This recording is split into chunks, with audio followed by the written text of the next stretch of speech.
What's the deal, my people? You know it is Don Tony Teflon, and I'm back at you another one. And Dexter, First Blood, Episode 1, Season 1 has just premiered. And when the show picks up, it does from the time that the show ended last time it was out. And that is Dexter, who just gotten shot by his son Harrison. We all believe that he died exactly at that moment, but they do show him in the back of a police car. And after that, while he goes from the back of the police car, he goes into the hospital. And even though he lost a lot of blood, they do try to get him back to life. And it seems like they are successful. And while he's in this coma type state right before he wakes up, this is how he's flashing back to everything that we are going to see in this season. Now, I said when the show ended that the thing that I hated the most was that Dexter had no accountability. He was able just to die and not have to face anyone from his past that would look at him and ridicule him for being the Bay Harbor Butcher and getting away with everything he did get away with. Maybe this is a way that they're going to, at the end of this season, finally show him get his just desserts by giving him a different ending. Let's hope so, but let's get right into this episode. The show starts off from as early as it could, and that is Dexter being born for the first time. We know what happens to his mother later on in the show. They don't show that, but we do see her give birth to him and then give him his name of Dexter. We don't know exactly what the name represents to her, but that is what they do. And after this scene that we see his birth, they go right into the opening credits. A lot of people loved the original opening credits, and they reduplicated the original opening credits, but they added not only himself in the credits like it was before, it was just 100% about him. They added his father and they added his sister. So a lot of the moments that we seen him do in the opening credits, they moved a couple of those things to his sister and moved a couple of those things over to his father, who is being Harry, who is being played by Christian Slater, which I think he does a tremendous job, and the actress who plays Deb also captured really good the essence of Deb. And I will say that the actor who playing Dexter captured his essence in this show, and his voice pattern he does really good. He makes a good younger Dexter. It's very believable and it's not overdone. It's not to the point where it seems like a parody of him. It does seem like it's this character when he was younger. So the casting on this, and they let you know from the beginning that this is a family situation. It starts off in an outfit we're all familiar with, Dexter's killing outfit, and we learn how he came up with it. Basically, it was just a school trip and he was examining a corpse. And we can see easily that he was fascinated by the corpse. The thing that threw him off was that there wasn't blood. He was thirsting that they would have blood, and it had none. And we are showing his awkwardness when he can't even smile for his graduation picture unless of thinking of something sick. After this, we are introduced to the whole Miami Metro, and we see Angel Batista in the younger form. We also see Masuka. The problem when you do shows like this, when you have characters in there that people are already familiar with from the original series, is are they going to become parodies of these people, or are they going to do them justice? And it seems to me that all these characters have done them justice so far. Even Masuka with the laugh, that was spot on. Deb is the hardest, I think, to pull off, because if you just make it a curse show, it's just not going to work for me. So we'll see how that goes. But we can see here that Harry knows that Dexter has his dark passenger with him, and he tries to help him by telling him to go out to this job fair. This is where we see that he meets Masuka for the first time at the job fair, and Masuka is just being himself by hitting on the girls, but he is noticing something about the blood pattern that was there. Again, we're dealing with a situation where we know these characters, we know how they act, so they can't come on too strong with the way they are acting. After this, we go to the cop station and we see the lieutenant grilling them about the murders of the body. We see Tanya then come in, and after using her forensic research, she figures out who the killer of these people that they were investigating was, and then they set up a whole SWAT team to go in there and apprehend this person. And at this time, I'm thinking that this may be Dexter's first victim, this guy. After they bust in there, they grab him up, they catch him in the shower. I thought the transition that they used from the photo to the shower was amazing. But they do bag him up, and after they did that, I thought maybe somehow Dexter's going to get to him, and that's how he's going to kill his first person. But we see Dexter looking at a porno magazine, but inside the magazine, it's not pictures of girls, it's just pictures of serial killers that he wonders, is he like? And I think when they're showing these serial killers, they're showing them that they're regular people. They look like everyday people. They don't look like monsters, but they do monstrous things. And I think that's what they're trying to show when they show this whole situation.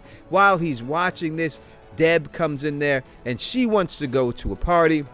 While she wants to go out there, she needs Dexter to drive so that she could drink. She meets up with her tennis buddies while they're up inside of the party. Again, they're showing the awkwardness of Dexter, how he just does not fit in and how there's something just wrong with him compared to other kids his age. Deb gets into it with this guy. She starts drinking. He tells her, come up in the bedroom and you can just lay down and sleep it off. But that's when we get Dexter's told that this guy took her to the bedroom and she's scared, and we see him about to rape her while she's passed out. Dexter, who we know can scrap, right? From all the shows, you know Dexter can scrap. Starts to beat the hell out this guy. He focuses in on the knife, and he's about to grab the knife, but Deb somehow wakes up out of this stupor that she was in, drags him off, pulls him off. They go outside. He explains to her what happened, and then she's not mad at him at the time. Then he helps her while she's throwing up. We get some backstory on Harry and why he is the way he is. Back in the day when he was watching his son, drinking a couple of beers, watching the football game, his son slips and is in the pool. By the time he realizes that his son is in the pool, he jumps out there. He does his best to give him mouth to mouth to save his son's life. But in the end, he is unable to do so. We see his wife come home when the coroner is already there, and this may be the reason how she dies. We know that she dies. She may have killed herself. I don't know if they said that, but then we learned that Harry conducted a thing to have Dexter go hunting in order to curb his urges. But Dexter tells him it's not working anymore. This leads him to have a heart attack. Dexter then rushes him into the hospital to try to get him treatment for this heart attack that he's having. While he's inside of the hospital and Deb is afraid she's going to lose another parent, everything seems to be going well. He gets this necessary treatment he gets until this nurse comes in there. And as soon as she came in there, you knew she was sketchy. Dexter sees her hugging someone's family who just passed away and then catches her smiling while she's hugging this family. So that put his suspicions on her. Again, I guess you could say it takes one to know one. He then sees her cutting an article out of the newspaper and realizes that it's the obituary of the person who was just in the room, so that she's using these obituaries as her trophies. And now she is giving his father some medicine that he believes is making him sick. As we know, Dexter is part Batman, so he goes in and starts to investigate her, try to figure out what her motivations are, and talks to her in the room. You know he has that great lock-picking skill. We see it put on display, and when he gets inside, he finds her trophy book, where she has all the pictures of all the people she's been killing. She then takes the syringe back to his school, has it analyzed, and his professor says that the potassium that's inside, if given in small enough amounts over and over again, it will kill someone and it will be undetectable when it's done.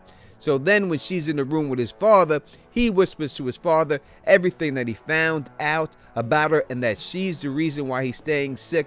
But the most important thing that he wants to happen here is he wants his father to see it.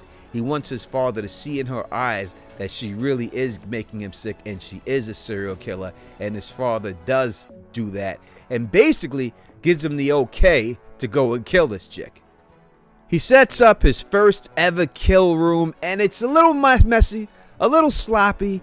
Even when she comes in there and he bags her up, he doesn't have the knockout stuff that we know that he has. I'm sure later on in the season we'll see how he comes up with that and actually uses that. But he basically physically knocks her out cold. After that, he puts her in the old strap table, and she starts to say why she doesn't. She kills these people because they abuse their body. They don't care about their body, and that is why she kills them, because they're just a waste. In the end, Dexter winds up killing her. Then he drives out to the Everglades, I believe, where the crocodiles are at, or alligators, whichever one, I'm not sure exactly. But he goes out there, he dumps the body down in there, and we see these caiman take her down and kill her. But the earrings are going to come back to haunt him in a future episode.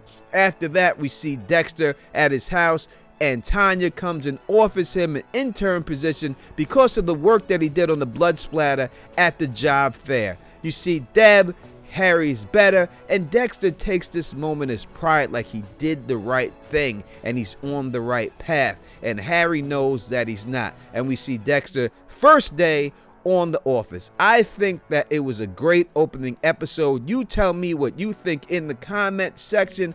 How do you think it's going? Are these characters portraying the characters you know good, or is it a parody? Let me know. Let's try to get this video to 500 likes if we can.